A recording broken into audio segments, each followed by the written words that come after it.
Today's episode is a special one. I know I say that for every episode, and that's because I mean it.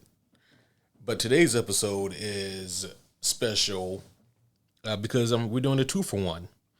We're going to actually be covering two of the superhero homie commandments for the price of one. And the price is free. The price is just hitting the download button. The price could also be leaving a review if you have not done that already, preferably of the 5-star variety.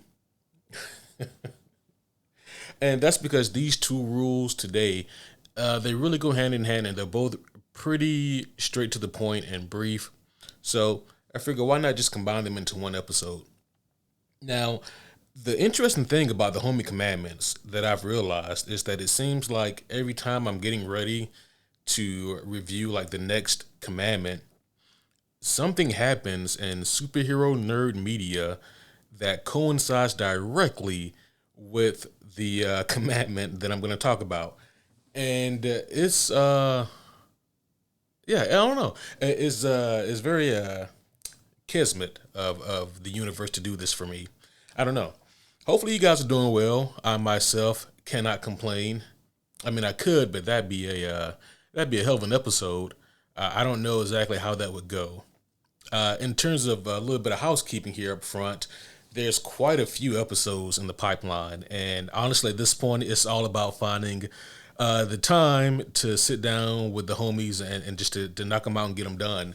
But I'm really looking forward to a lot of these, and these include, but are not limited to, continual reviews of X-Men 97. We're practically doing 3 episode chunks, 3 to 4 episode chunks, and Invincible season 2 wrap up. We got to go ahead and get that one done as well. What a fucking season, right? So that's going to be a lot of fun, as well as getting ready to do The Crow, and that includes the classic 1994, I believe it was 1994 movie, as well as the OG comic book in preparation for the Crow reboot that comes out in June. And also a retro look at what is now a 10-year-old movie, Captain America, The Winter Soldier. And to kind of add a little bit of spice to that episode, because we've actually covered or reviewed Winter Soldier in years past on the podcast. And so we're actually going to be looking at the comic book that inspired the movie. So that's going to be a lot of fun as well, kind of looking back and seeing how the Russos were able to be inspired by the OG comic book. And it's interesting because like they're not that alike except for where things matter the most. Go back to superhero homies rule number 2. Hold true to the story. Always important, right?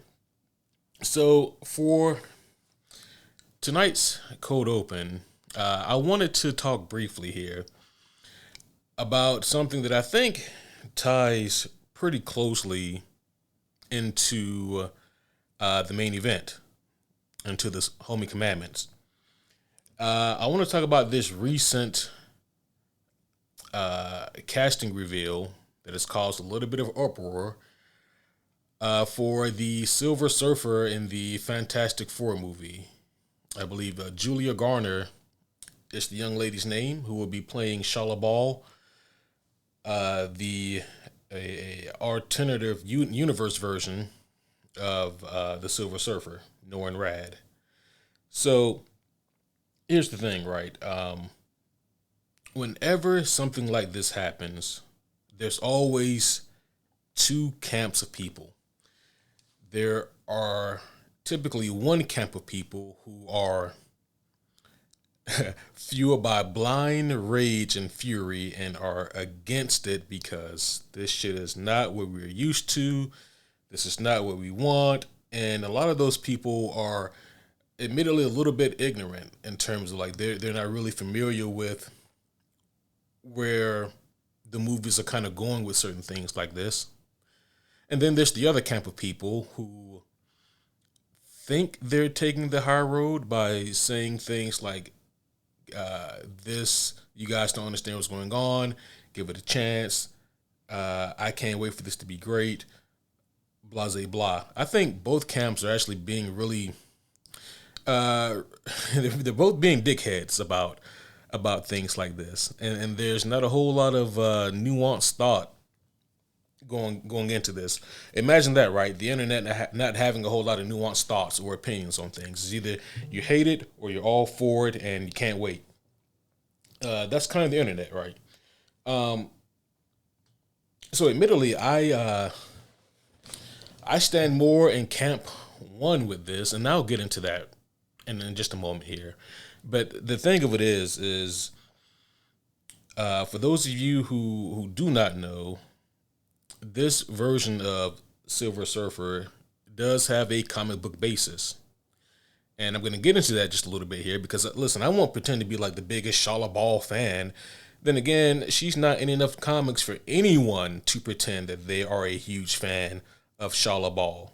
Shala Ball is literally known primarily for being Silver Surfer's, uh, for being his woman. That's his chick. That's who he's willing to do anything for. That was his whole reasoning for sacrificing his life, his well being, his existence in exchange for being the herald of Galactus. You know, hey, spare my planet Galactus and spare the people here, including my woman, and I will be your herald, and I will help you in your work. You know, and in the mainstream Marvel comics, which Charlotte Ball, let's not mince words about it. She really hasn't been used much at all since the Silver Age of Marvel, and even then, it was not a super common occurrence. But she never became the Silver Surfer in the mainstream Marvel comics. Now, not that I'm aware of. I know that there are some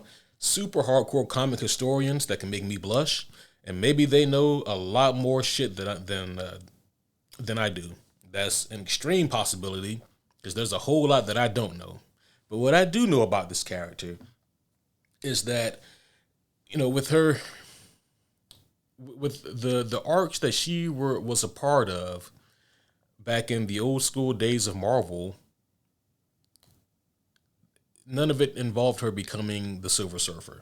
Okay, and like we can talk about what she did and her roles, and I mean basically she helps restore Zen-La, Silver Surfer's home planet, back to his former glory after Galactus felt like he got betrayed by Silver Surfer, and so he goes and he decimates the planet anyway.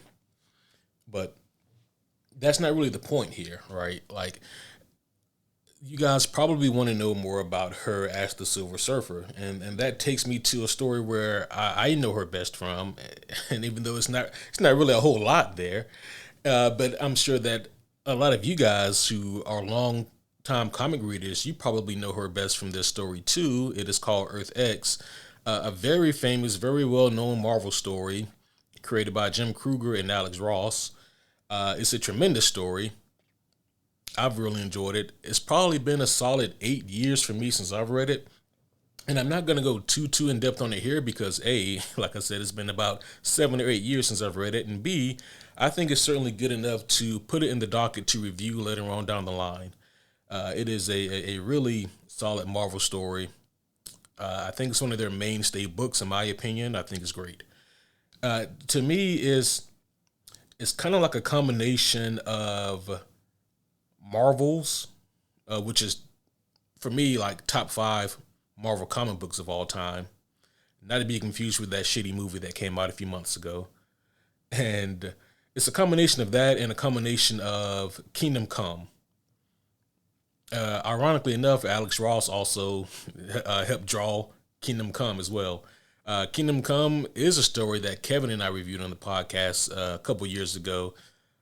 And again, for me, that's probably, man, if not top five, certainly top 10 favorite DC stories. I really enjoyed Kingdom Come. But basically, not to belabor the point any, but Earth X is not a canon story. Okay, it's, you can consider it an alternate universe type story. And long story short, Uatu, who was the Watcher, he is disabled. I don't remember if he was blinded or I think he was blinded. something happens to Uatu where he can no longer note keep and keep records of all of the happenings of the universe. And so he recruits a being by the name of, I think it was X-51, the Machine Man, who was like an android, basically trying to live a life as a human, trying to keep himself disguised. But Uatu recruits him, strips him down to what he really is. And Uatu is very much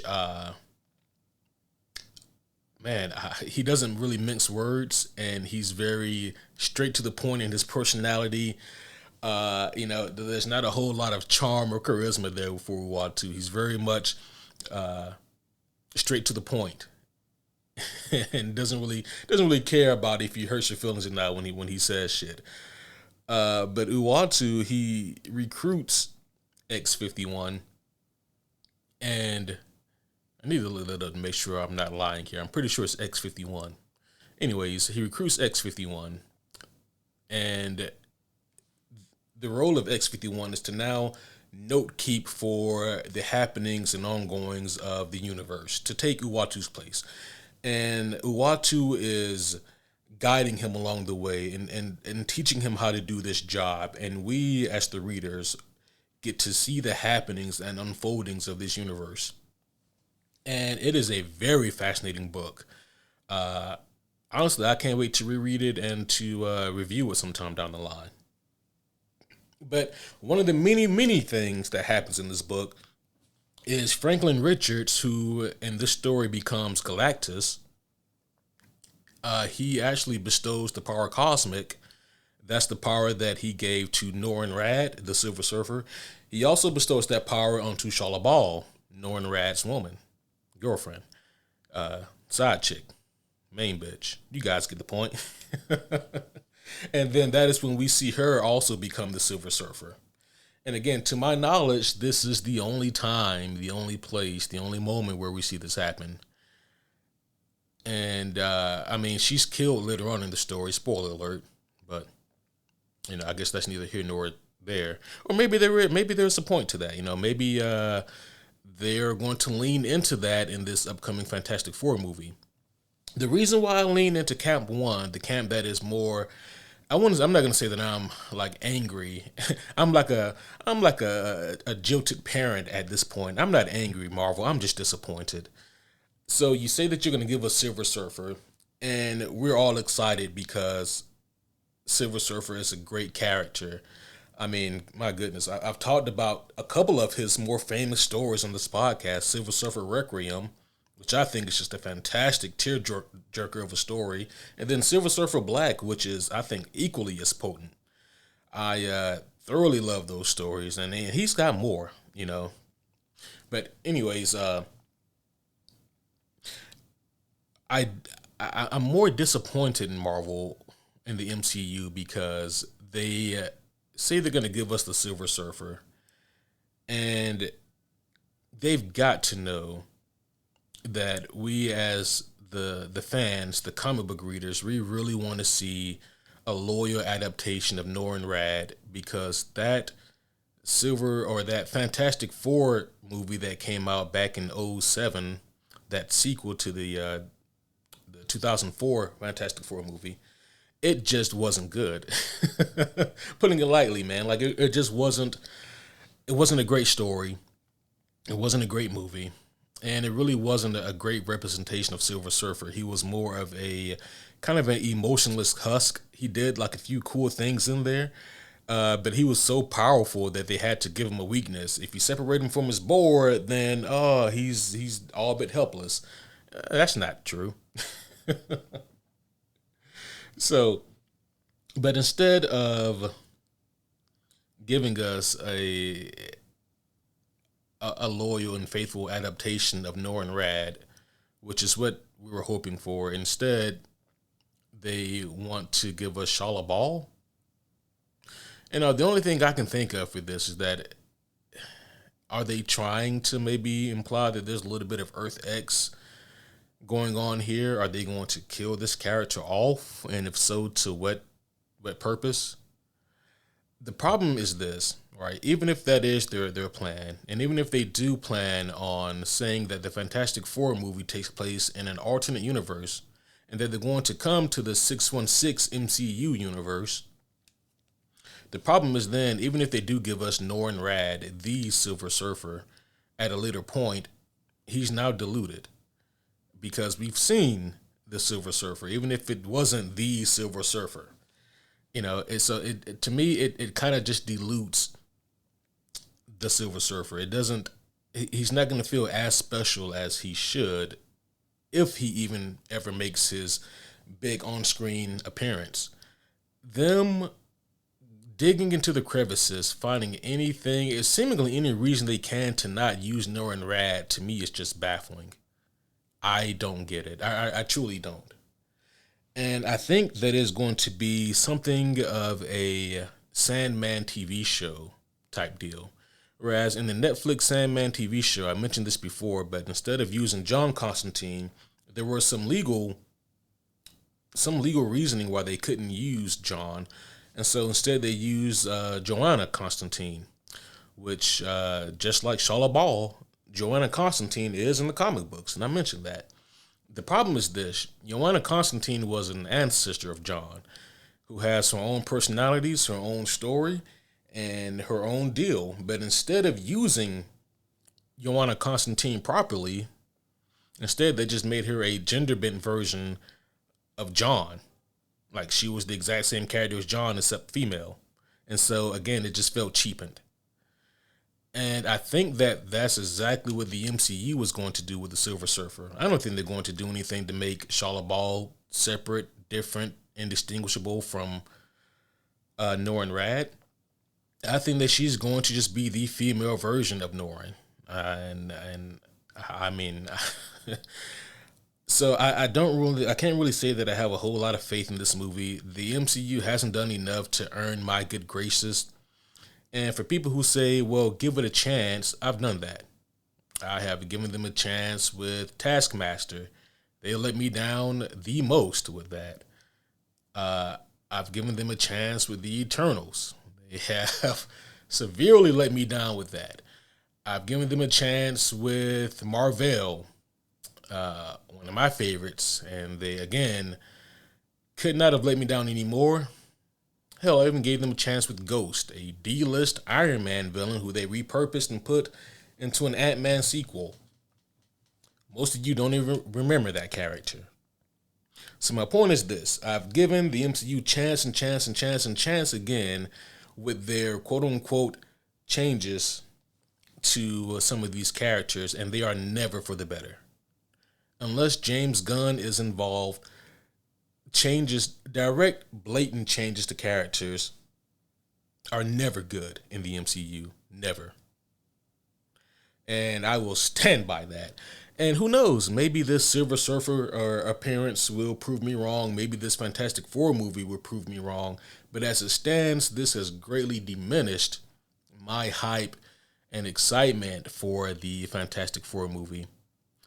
And just to quiet the people online who are crying, you guys don't know the comic books, I humbly say, yes, I do, and probably know them better than you. For those of you who say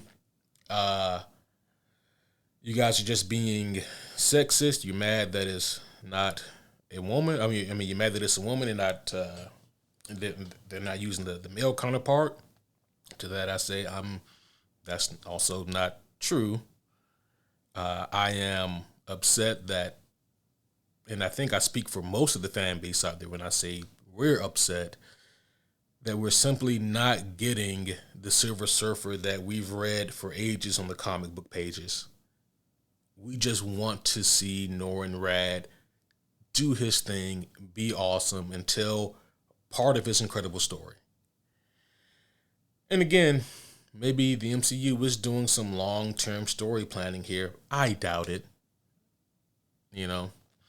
So we'll see what's going to happen with it. I've been wrong before plenty of times. But as it stands, I just don't have a whole lot of faith with what the MCU can do with this character, with the Silver Surfer, with this Fantastic Four movie. So, yeah, we'll see what happens, though. Let me know what you guys think.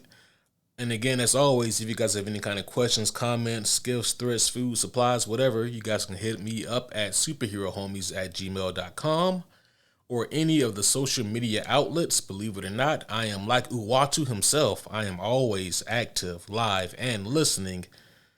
So with that being said, homies one and all, welcome back to another very special episode of the Superhero Homies podcast. My name is Quentin, flying solo for the time being, and tonight, whenever, I have a very unique episode planned for you guys. This is going to be further coverage of the Superhero Homie Commandments.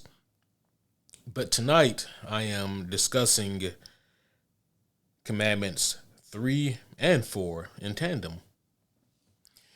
But we're going to start with Superhero Homie Commandment number 3. We're going to try to keep this in numerical order. And this is be consistent with your characters. So character consistency is rule number 3. And what this rule implies is if you have a character that is established in your universe, that character is of course allowed to grow. That character is allowed to evolve. That character is allowed to have experiences that reshape the way they view the world or the people around them. By all means, not only is that allowed, but that is welcomed. What that does not mean is that you can just say you don't like the direction this character is going and then just change them on a dime because you think that better suits the character. And I'm going to be honest right up front here. For both Commandments 3 and 4, and I don't do this very often, but I'm going to do it here. If you guys are huge fans of Thor Ragnarok, this will not be the episode for you. This will not be me shitting on Thor Ragnarok. This is just me simply using this as an example because it is the most obvious and blatant offender of both Homie Commandments 3 and 4. And we'll get to 4 in a little bit here. So again, this is not me picking on the movie, but if you clutch your pearls whenever anyone says anything bad about Thor Ragnarok, then again, this may not be the episode for you. This is just me stating my humble opinion on the fact or on the matters and pointing out some things that I think that the movie does not so well. Thor Ragnarok will not be the only movie that I will be talking about here tonight. As an example, and Thor will not be the only MCU character that I mention. But in terms of the offenders of Superhero Homie Commandments 3 and 4, Thor just so happens to fit the bill perfectly. And he's not the only one.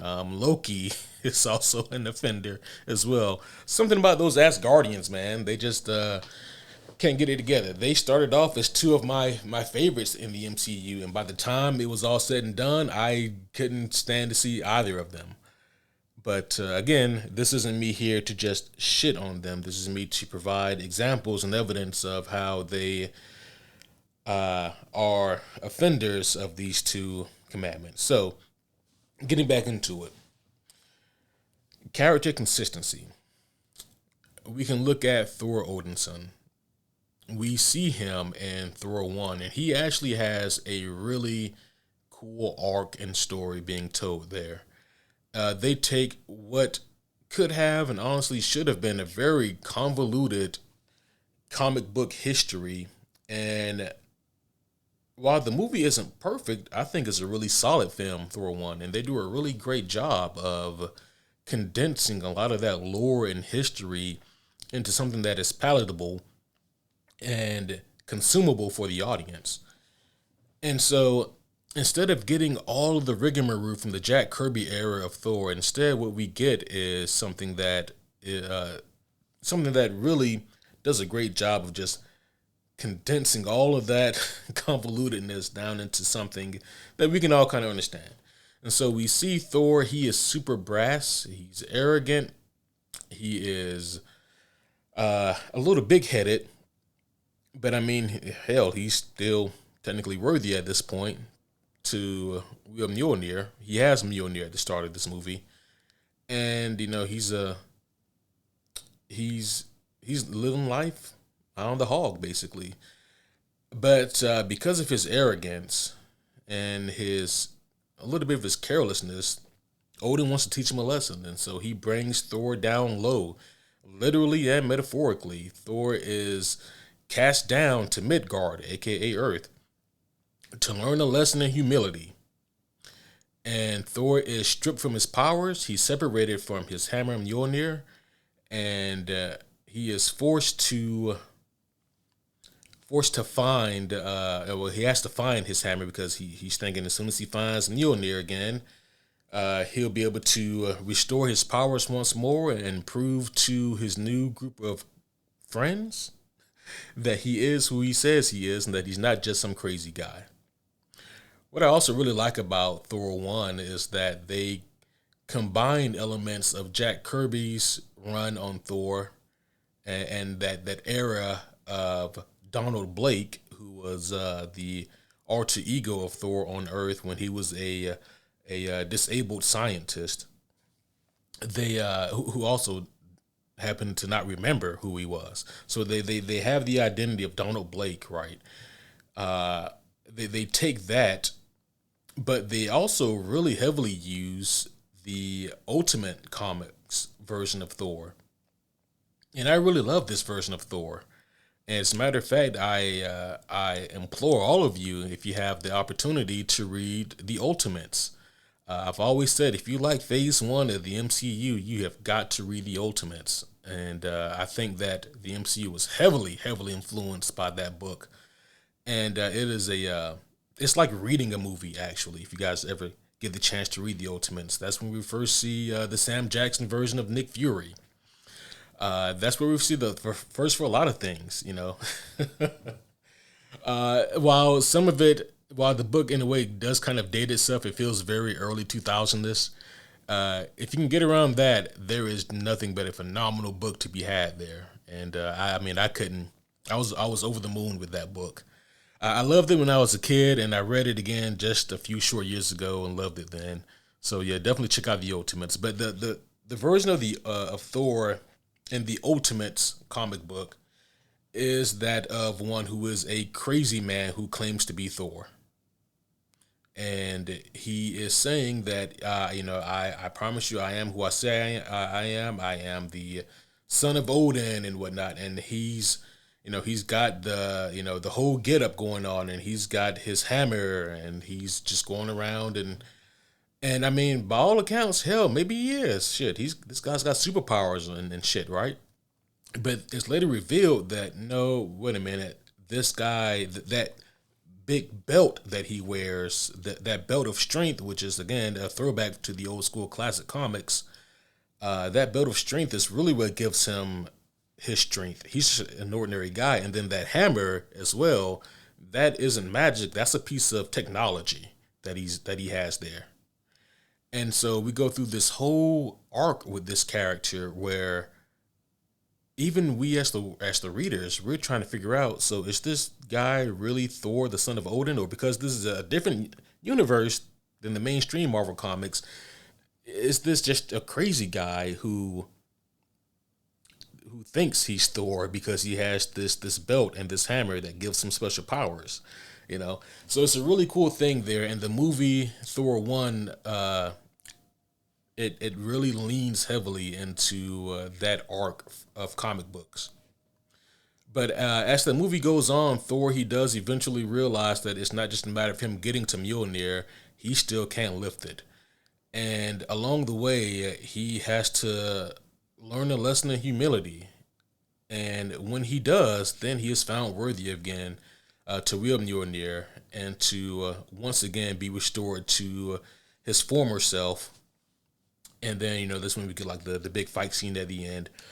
But all throughout that movie, though, we see him learn and we see him grow and we see him evolve as a character. And again, like I said earlier, that is still very much in line with what it means to be consistent with the character. It doesn't mean that you can't grow, that you can't change or evolve as a character. It just means that you can't just switch personalities. And you look at Thor and Thor 1, he has a very, very cool self story arc there that I've always really enjoyed and that really lends itself to the character.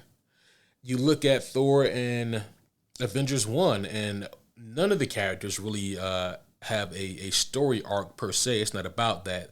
They get their story arcs in their own individual movies, and now Avengers is the time for them to kind of, show what they can do as a team. And so he doesn't really get an arc in Avengers 1, but he doesn't do anything that's unthor like. Everything he does in Avengers 1 is very much in line with what we've seen him do in both the comics and in Thor 1. We go to Thor the Dark World, and honestly, I think it is more of the same in a good way. While this is widely considered to be the worst Thor movie, I will say it may be the most boring of the four, but I don't think it's the worst. I think that the character work here was actually pretty well done, and they go back to the Loki well without it feeling tired at this point, because at this point, this is the third time that we've seen Thor and Loki on screen together having conflict, but it doesn't feel tired yet. And I think that's because the way that the characters were done really lends itself to the movie. It really helps the movie out a lot. And so while basically everything else about the movie didn't really work for me, Christopher Eccleston as Malekith was just a missed opportunity, and Curse was just a big CG monster, so it didn't really do much for me, but it is what it is. Thor as a character still felt like he was consistently still that character. And then we get to one of my favorite on-screen appearances of Thor, which is Age of Ultron. And in Age of Ultron, I really loved this version of Thor because, again, it was just a continuation of that same character who we've gotten before, but now we get to see him under more battle-tested pretenses. One scene that I always go back to and that I've spoken about before is the scene when Ultron is activated and attacks the Avengers and at the party scene. A really great scene. But it's afterwards when the Avengers are discussing what the fuck just happened, and Tony Stark, he elaborates, what just went down. He and Bruce Banner, they talk about what this Ultron thing is, and Thor walks up to Tony and, grabs him by like the throat and kind of lifts him up in the air, and Tony, in his very snarky way, says, "Let's use our words, big guy." And Thor goes, "I have no more words for you, Stark." And I just love that scene and I love that moment. It's such small attention to detail, small things like that that really helps the character shine. And it tells me that, as much shit as I can say about Joss Whedon, and this a lot, he never really forgot who that character was. And again, that just means the world. And so the reason why I like that scene so much is because there were a dozen different ways that Thor could have reacted according to what they wanted to happen in the plot, in the script. But instead, Thor reacts in the way that Thor would. He's matured now since the first movie. He's learned a lot. He's gone through some shit, but he's still Thor, and he approaches Tony Stark with such this regal anger and frustration. And even his response, "I have no more words for you," is just such a Thor type of phrase to use. So I really love that. And again, I think that his entire appearance in that movie just really kind of lend itself to Thor as a character. It was just really well done in Age of Ultron. And then we get to Ragnarok. This is a movie that I have ragged on a lot. Okay, I'm done. I promise. But listen, like I said earlier, I promise I'm not here to just shit on the movie like I have in times prior, simply because there's so many other shitty movies now that are way worse than Ragnarok, right? It's just that Ragnarok happens to fall into line with what is wrong with, or it falls into line with not following these two commandments here. So what happens with Thor Ragnarok, and why do I believe that it is not consistent with the character? Well, right off bat, Thor is way more jokey, which is fine having jokes in your superhero movies.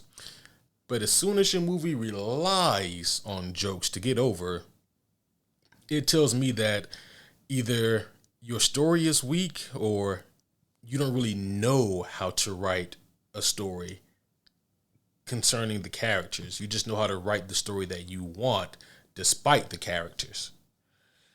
And I mean, with all due respect to Taika Waititi, I think that that may be the case with him.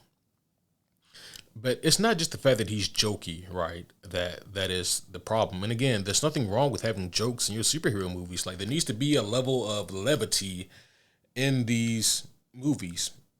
And as a matter of fact, I don't want to go too far into that because that kind of goes into a whole nother commandment that we don't want to talk about here tonight.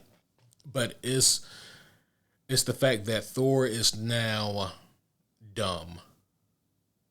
Thor was never dumb. He was naive to the way of Earth. He was naive to our customs. He didn't understand why we did things the way we did. And also, he grew up as a prince of fucking demigods, you know? So his way of living and his way of thinking was different from ours. And so he just didn't understand our way of living or our customs. But Thor himself was never dumb. We go to Ragnarok, he's dumb. We go to Ragnarok, he is the butt of the jokes. You know, we go to Ragnarok and now all of a sudden he's damn near slipping on banana peels just to get a chuckle. You know, we see him and like again, I get it, right? Like the whole idea is that people were not really latching on to Thor in his previous movie. But I don't think that that's a good excuse to just switch up the character entirely. And I get it, like stupid Thor works for a lot of people. Doesn't work for me. I kind of find it a wee bit disrespectful to the character. Again, all roads lead back to superhero homies. Rule number one: character integrity. But this would not have happened had they just remained consistent with the character. And so we see that he's always uh, there's just these situational moments where Thor is doing things not because this is what Thor would do, but because this is what the plot wants him to do. So whether it be him damn near crying over getting a haircut by a cameo Stan Lee, whether it be him getting hit in the head with a bouncy ball that he throws against the wall and it comes back and hits him. You know, there's just so many of those slapstick comedic moments that just never fit Thor. Like, why is this happening to Thor? That's along the lines of like a slapstick comedic Batman movie.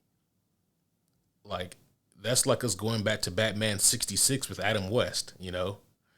But as groovy and as slapstick as the 66 Batman TV show was, Batman was never really the butt of the joke. He just acted like a dipshit, but he was never the recipient of all of the bad comedy, you know. So I think that this movie really just kind of folded over into how many jokes can we fit in here? Fuck character integrity, fuck character consistency. This is just the Thor joke fest now. And the way that I really kind of look at this is this movie had you know, ample opportunity to really show the audience how maybe Thor could have changed. And there's people who try to insert information into the movie to protect it, right? So they'll say things like, well, this is just a trauma response from Thor after all he had been through.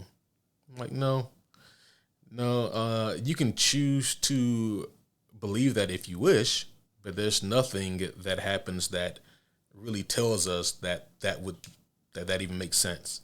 So there's nothing in the movie that happens that would make us believe that, oh yeah, this is just Thor coping with things that have happened. This is him coping with the death of his father. No, Thor acts like a buffoon before Odin dies, even. And I mean, hell, just going down that road, we never even see Thor mourn his father. It's almost like it doesn't matter in this movie. So, oh yeah, speaking of like character consistency, I don't know what it says about Thor. I mean, about Odin in the MCU that he's like, yeah, you have a very powerful deranged daughter. I mean, sister, and I'm out of here. And then he pieces out. Uh, no, so, but the main reason why Thor in the MCU is such a classic case of not having any character consistency, it's not even the fact that he's not consistent with the character from the comic books, which is also true. He's not consistent with the comic book version of Thor, any of them. This is more the fact that he's not even consistent with himself within the MCU.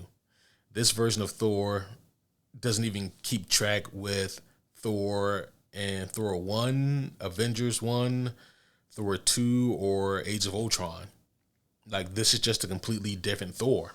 And we just have to kind of deal with that and roll with it. And who knows?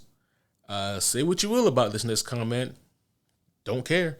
But maybe if there had been some sort of character consistency, maybe if they had put just a little bit more effort into, you can still tell a funny movie, but let's try to keep the character in line with who he's been, and let's try to add some type of growth or evolution to him, that lends itself to the comedy in this movie. Maybe if they had tried that, then Thor Love and Thunder wouldn't have been such a shit show. Who knows? Rule number 4, which I think goes hand in hand with rule number 3. This is, the tone should match the plot. And again, Thor Ragnarok is a stark example of a movie that does not give a shit about the tone. So if you had never seen Thor Ragnarok, and I were to describe to you, based on the plot and premise, what this movie is about, not only would it sound like an incredible movie, it would sound like one of the darkest MCU movies to ever exist. Maybe the darkest MCU movie, if I'm being honest. Like, that's how dark the plot of this movie is. You don't believe me? Well, let's go over it real quick. Just the highlights. We see Thor and Loki, in a rare occasion, coming together for their father, and the All-Father, Odin, dies. That's tragic in and of itself. They realize they have a sister who was so powerful, so deranged, she had been kept in prison for years. And now she's free. And Hela not only attacks the two brothers and sends them reeling, but she destroys Mjolnir effortlessly. Holy shit. So now Thor is without guidance from his father, and he is without weapon to protect himself. The one weapon he thought would always protect him. And not only that, but he's just now discovering that he has a relative he never knew about. And so on multiple fronts, his road is falling apart. In the aftermath of this battle, if you want to call it that, with Hela, he is taken captive on planet Sakaar, which is a gladiatorial planet where the civilians live like peasants, but they are kept at bay or kept distracted by the fights in this gladiatorial pit. And who else is there but one of his old allies, the Hulk. And the Hulk has taken recluse in this planet because Bruce Banner no longer wanted to be on Earth because he didn't want to hurt anyone, destroy anything. He wanted to go someplace where he could be alone, but instead he crash lands here on Sakaar, and the Hulk takes over, and the Hulk is now using this battle arena as a place where he himself can cope. And we see them work together with the likes of Loki and Valkyrie to try to not only escape Sakaar, but to get back to Asgard to protect the people there and to prevent Ragnarok, which would be the destruction of Asgard. And Thor, he is without his hammer, and he's got a ragtag group of allies, and they go to good old Asgard. They make it there, and a battle ensues. And by the way, we have Heimdall, who's the only one there holding down the fort, and he's trying to protect the people, trying to keep them safe from Hela, trying to keep them hidden, but he can't do it for long. He's just one person. The Warriors 3 are killed earlier on in this movie, just outright murdered. And we see our Team Thor, make it to Asgard, and they try to contend with Hela. And while Thor is able to draw upon some last guidance from his father, that you are not the god of hammer, you are the god of thunder. And he uses that power from within to try to thwart Hela, and it works to a degree, but she's just too powerful. But things just don't end there. There is also the problem of Surtur, who was the bringer of Ragnarok. He has reached peak power. This is his time. And Asgard is destroyed. And we have to assume that a lot of the citizens of Asgard are also destroyed, because the remnants, they get on like, what is it, one ship, two ships? I got a feeling that there was a lot more Asgardians than could fit on a couple of spaceships. So Hela is destroyed in the process, but so is Asgard. So is Thor's precious hammer, Mjolnir. And there's just a ragtag group left over. So they're not able to prevent Ragnarok, but some of them are able to survive it. Roll credits. That is basically a run through of what happens here in this movie. Some of the big high notes of this movie. So why is it that this movie doesn't feel like it's dark? It doesn't feel like it's heavy. It doesn't even feel like it's serious. Why is it that this is people's go-to movie when they want to turn their brains off and just laugh and have a good time, when the plot tells us that this is anything but that? The plot does not match the tone, and vice versa. Thor Ragnarok is, I think, still to this date, by far the movie that is the biggest offender of superhero homies rule number 4 and number 3, but definitely number 4, because there's simply there's no merging of the two. Your tone has to match the plot of the movie. Okay, like imagine having the saddest fucking song of your life that you've ever heard, the most depressing song that you can think of, and it's sung across this up-tempo beat, right? I mean, it's kind of like the song Hey Ya by Andre 3000, right? Like, even though that song is not as depressing as people pretend it is, the premise of the song is that why are we trying to work out this relationship when the two of us just don't mix? But it's told, the story of that song is told across this this high tempo, very happy, high energy type beat. And but the difference is, though, Andre is very much aware of what he's doing, and he even references what he's doing in the song. At one point, he says something like, you don't care about the words of the song, you just want to dance, And so, like, he's self-aware of what he's doing. I have to believe that the people that made Thor Ragnarok were not aware that they were making a tonally incoherent movie. And don't get me wrong, fixing the tone of this movie doesn't make this a perfect film, but it would greatly enhanced this movie. Again, the problem is, I don't know if Taika Waititi wrote this movie. I'm sure he has writing credits on it, but in terms of like who came up with this premise, like story by, who was the story by? I want to know.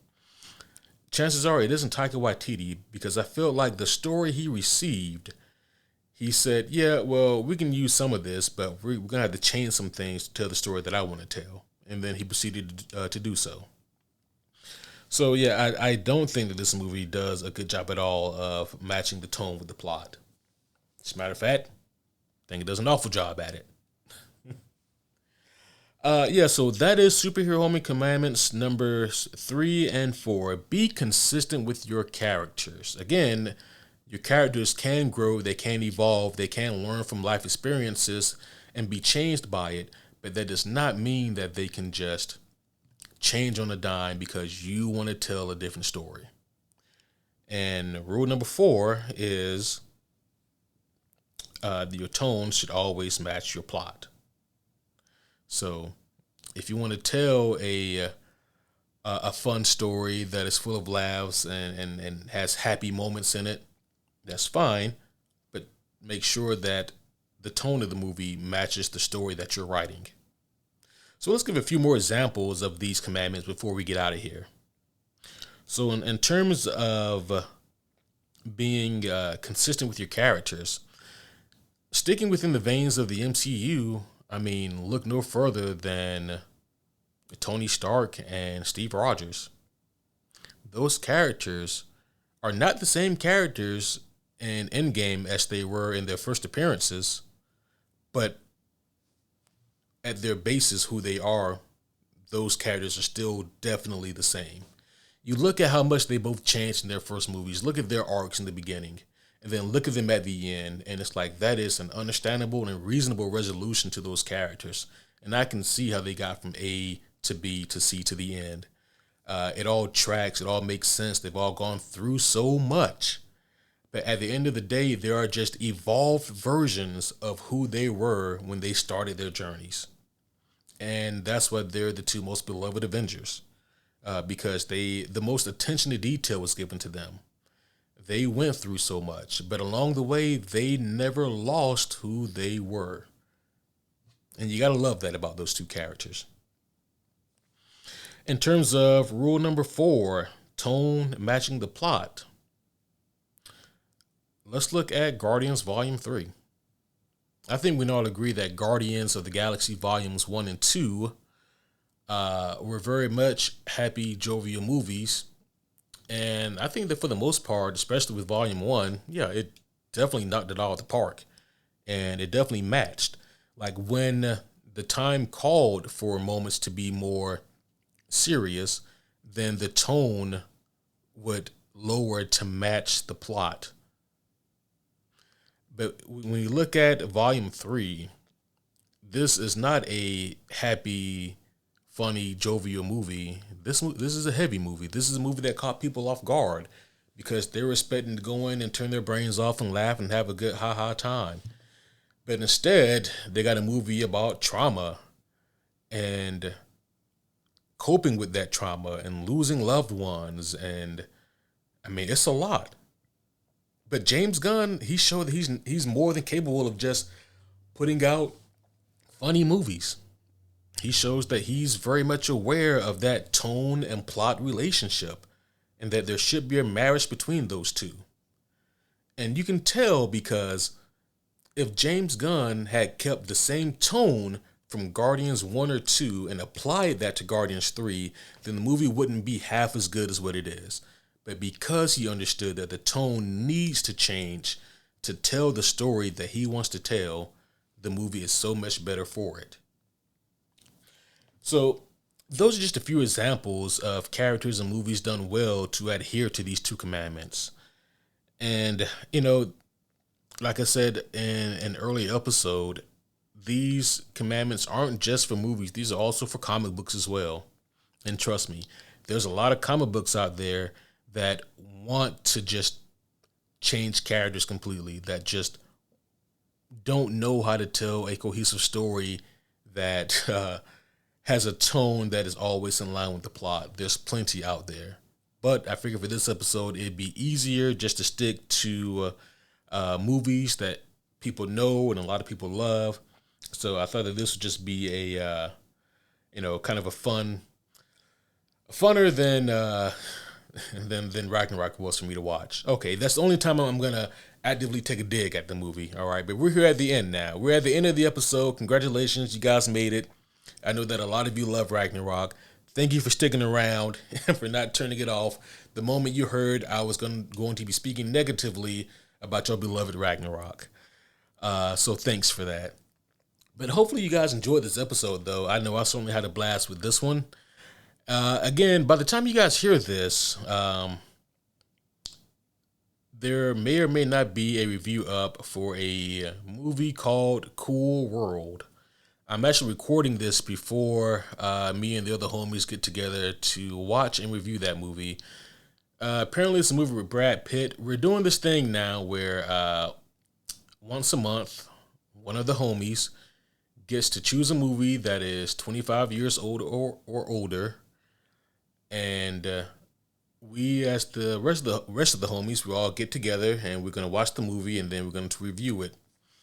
I figured why not let the homie Oz go first, and so he picked Cool World. I have no idea what this movie is about, but Oz is very vindictive. He is angry at Caleb and myself for quote unquote making him watch movies like Star Wars Christmas Special, which was Caleb, Dune 84, which I also put on Caleb, not me.